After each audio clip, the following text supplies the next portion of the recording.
Blessings and welcome everyone. It's time for another 24-hour daily tarot card draw and lunar astrology check.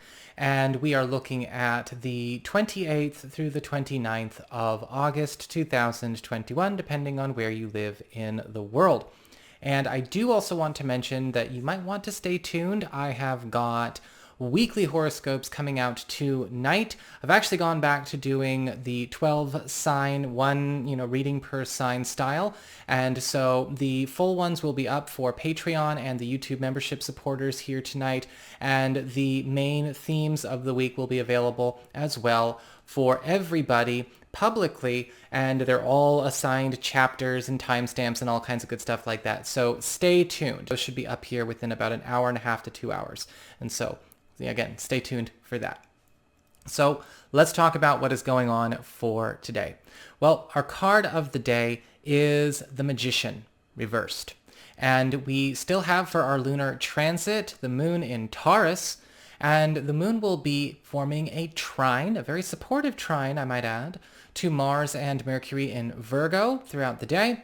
And towards the end of the day, a square to Jupiter retrograde in Aquarius.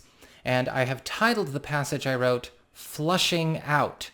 And here's why. As we enter the beginning of September, there is a strong focus on getting current with all circumstances and back into the now.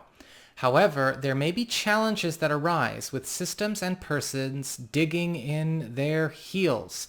And this was a big theme as well for a lot of weeklies, for at least 3 signs I recall. The Magician card reversed is calling attention to matters where we must be clear and vigilant about circumventing possible controversies and holdups caused by such influences.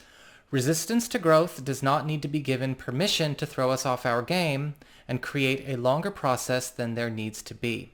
It's possible that a thorn in your side may make itself known today as a result of these changes, making it impossible for them to remain where they are.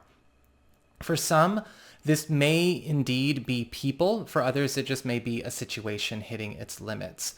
The trine to Mars and Mercury is bringing a focus on permanent solutions, moving on, and securing a more functional and prosperous future. Very strong earth sign energy going on there, for all who are up to the task of maintaining and manifesting it, or manifesting and maintaining it, right?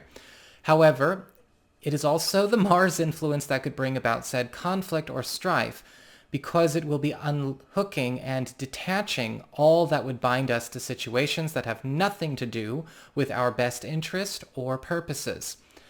The Jupiter retrograde square will be assisting, albeit uncomfortably, with resetting as many situations that had been hindered or maligned due to dysfunctional or unstable influences to the highest level possible. But in spite of being a positive turn, it could make for an uncomfortable squeeze. If any unpleasant encounters, bumps, or conflicts occur, remember that as cords of attachment are released, it is often the case that and those on the other end may approach just to see what happened. There is no need to re-engage or restart any unnecessary interactions, right? When you cut cords, when you release, when you spiritually clear, when you remove something from your life, sometimes whatever's on the other end may go, what happened on my cord? Don't worry about it. You don't need to re-engage. You don't need to go check it out. You don't need to run to their Instagram. You know who you are. Let it be as brief as possible. Just remember, this is setting right many wrongs and enforcing transitions from circumstances and stories that have no place in your world. So that is what I've got for you all. I hope you enjoyed it. If you did, don't forget to like, share, and subscribe because I appreciate it. Stay tuned for all the weekly content I've got coming out here very shortly. And of course, if you ever want to get a session with me, go on ahead to my website. It's integrativemysticism.com.